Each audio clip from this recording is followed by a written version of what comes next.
Bismillahirrahmanirrahim. Assalamualaikum warahmatullahi wabarakatuh. Alhamdulillahi rabbil alamin. Wassalatu wassalamu ala rasulillahil karim wa ala alihi wa sahbihi ajma'in wa ba'd. Saudara-saudariku dimanapun Anda berada, semoga Allah subhanahu wa ta'ala memuliakan, menyehatkan, melindungi kita sampai dengan detik ini kita dapat bersua. Dan lebih dari itu, semoga Allah subhanahu wa ta'ala senantiasa memberikan taufik, panduan untuk menjalani kehidupan di dunia ini agar mendapatkan rahmat Allah Subhanahu wa taala yang bisa kita bawa pulang menghadap Allah pada hari kiamat kelak insyaallah. Teman-teman, malam ini di tanggal 26 Oktober 2023 Masehi, edisi spesial yang biasanya kita membahas Aqsa dengan cukup panjang. Kali ini kita ingin berbagi pesan yang sangat singkat. Yang dalam singkat ini kita ingin mengingatkan baik kepada diri saya pribadi dan kepada kita semua tentang satu bagian dari ayat Al-Quran yang kiranya penting kita renungi, yaitu Quran surah ke-81 At-Takwir di ayat ke-26. Saat Allah Subhanahu wa ta'ala berfirman, "Fa'aina tadhhabun?" Maka engkau itu sesungguhnya mau kemana? Ayat yang singkat tapi begitu padat dan sangat mendalam, memberikan satu kesan yang cukup menusuk ke dalam jiwa setiap manusia. Pertanyaan yang datang langsung dari pencipta kita, sesungguhnya engkau mau kemana? Allah sudah menjelaskan mengapa kita diciptakan.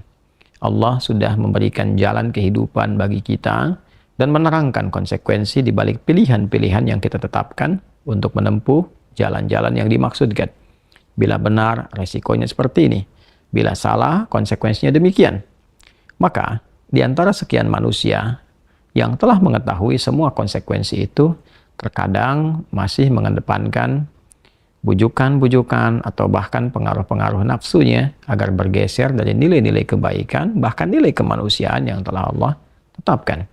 Ketika Allah menyampaikan, tidaklah aku ciptakan jin dan manusia itu kecuali untuk menaati aku, untuk beribadah kepada aku. Jadi sifat menjalani kehidupan di muka bumi ini adalah dilandaskan pada kepatuhan kita kepada Allah Subhanahu wa ta'ala. Kepatuhan itulah yang disebut dengan ibadah.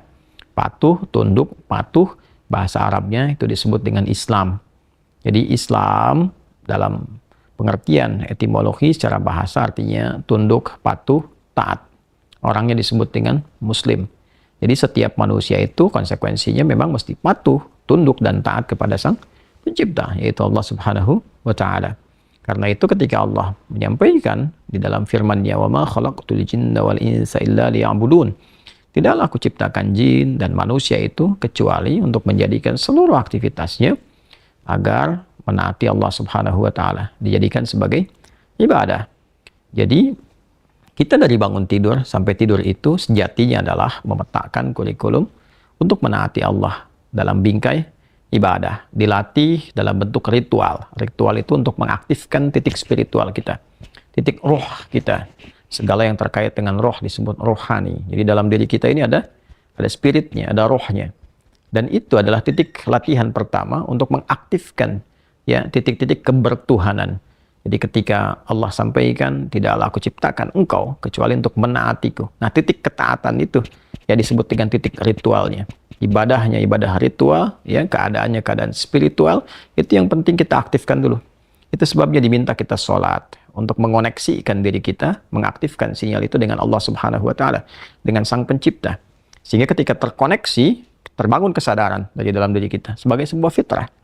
Nanti kesadaran itu yang akan membimbing bagian dari sifat intelektual kita, titik intelektual, ya IQ itu, ya intellectual question. Kemudian nanti titik fisik kita, physical question. Jadi nanti yang menggerakkan adalah titik spiritualnya. Ini yang memberi perintah. Kalau akal itu masih objektifnya normal saja, karena dia hanya mengkonstruksikan pikiran, mengolah data, ya jadi informasi menjadi knowledge. Knowledge itu yang akan diteruskan kepada fisik untuk dieksekusi. Ya, bagaimana nanti lisan bicara? Seperti apa konstruksi bicaranya? Mengatur katanya bagaimana? Memilihnya seperti apa? Menjelaskannya bagaimana? Tapi perintah untuk melakukan itu sumbernya dari sini. Ya, dari titik terdalamnya. Di dalam itu cuma ada dua. Ada jiwa takwa, ada jiwa fujur. Fa'alhamaha fujuraha wa taqwaha. Maka di dalam diri manusia itu, di titik paling dalamnya itu, ada nilai kebaikan, disebut dengan takwa, karakter moral kebaikan. Ada yang buruk disebut dengan fujur. Nama lainnya disebut dengan nafsu. Karena dari fujur keluar su, melewati nafas. Nafas ketemu su, jadi nafsu. Quran surah ke-12 ayat 53. Wa ma ubarni'un nafsi innan nafsa la'ammaratum bisu illa ma rahima rabbi. Maka semua tindakan kita, menatap, mendengar, berbicara, bertutur, sampai dengan berjalan, ujung kepala sampai ujung kaki, yang kita jadikan sebagai bagian dari perangkat beraktivitas itu, semua tatanannya, perintahnya kalau tidak dari takwa, adalah dari fujur. Kalau bukan dari sifat baik, sifat buruk yang bersumber dari nafsunya. Maka semua kegiatan yang kita desain dalam setiap hari itu, kita tata. Dan Allah tanya, baik, engkau untuk apa bekerja? Ya Allah, saya ingin mencari rezeki. Baik, bagus. Untuk dapat uang. Setelah dapat uang mau kemana? Pengen kaya. Setelah kaya mau ngapain? Beli ini, beli itu. Setelah itu mau ngapain? Ditanya terus sampai ujungnya. Fa'aina tadhhabun? Sampai ke titik puncaknya. Kalau kamu sudah meraih apa yang kamu inginkan itu, harta sudah banyak, terkumpul, sudah mewah, rumah sudah megah, mobil melimpah, hidup juga kaya begitu rupa, terus mau ngapain? Ya. Maka orang-orang yang bingung pada akhirnya dia mencari-cari ketenangan. Akhirnya balik lagi, sudah kaya segala rupa, cuma cari ketenangan, akhirnya balik lagi ke desa, nyewa gubuk, nanam kangkung, nanam cabai. Terus kalau memang dengan seperti itu bisa bahagia, kenapa selama ini kerja keras mendapatkan sesuatu yang dikumpulkan? Balik ditanya. Kamu kedudukan pengen jadi apa? Terus, yang di militer pengen dapat bintang 1, 2, 3, 4. Kalau perlu, jenderal besar, bintang 5. Setelah itu mau ngapain? Mau diarahkan kemana semua itu? Karena pada akhirnya semua bintang akan berguguran. Ya, wafat juga, meninggal juga. Kalau sudah selesai, purna, selesai.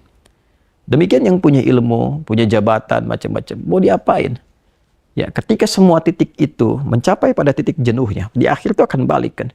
Ya, jabatan purna, harta juga jenuh, ya. Nah, di titik itu kita disadarkan, ditanya, mau kemana?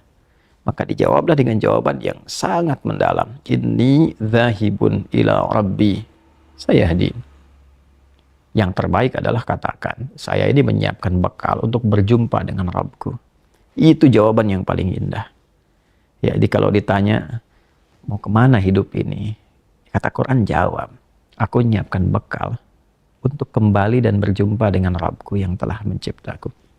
Dari situlah kemudian Allah katakan, aku berikan petunjuk kalau begitu. Yahdin. Ya, aku berikan petunjuk kata Allah. Jadi orang-orang yang menyiapkan semua aktivitasnya dan dia lakukan untuk Allah, berjumpa dengan Allah, maka Allah akan berikan petunjuk dalam setiap aktivitas kehidupannya. Diberi petunjuk bagaimana mata memandang, telinga mendengar, lisan bicara, sampai kaki berjalan. Sehingga dia betul-betul menjadi pengabdi dari Rabb-Nya yang maha menyayanginya. Pengabdi disebut dengan abdun, jamaknya disebut dengan ibadun. Yang maha menyayangi disebut Rahman, maka disebutlah dia dengan ibadur Rahman. Wa ibadur Rahman alladzina yamshuna 'alal ardi hauna wa idza khatabahumul jahiluna qalu salama. Demikian di surah Al-Furqan itu. Itulah puncak yang mesti kita ikhtiarkan dalam kehidupan, yang kita selalu sampaikan dan komitmenkan sejak bangun tidur. Dan kita katakan alhamdulillahilladzi ahyana ba'da ma amatana wa ilaihin nusyur.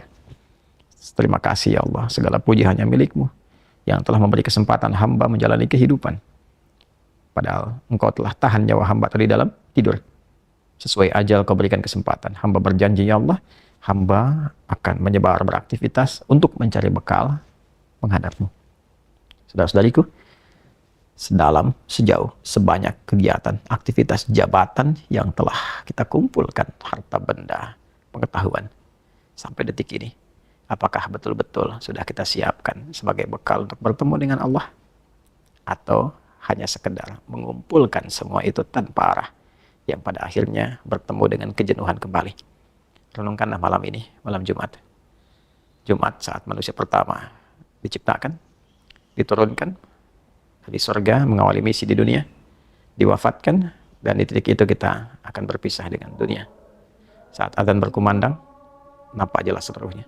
Semoga Allah muliakan kita. Selamat merenung. Allahu Akbar. Allahu Akbar. Subhanakallahumma bihamdika asyhadu an la ilaha illa anta nastaghfiruka wa natubu ilaik. Alhamdulillahirabbil alamin. Assalamualaikum warahmatullahi wabarakatuh.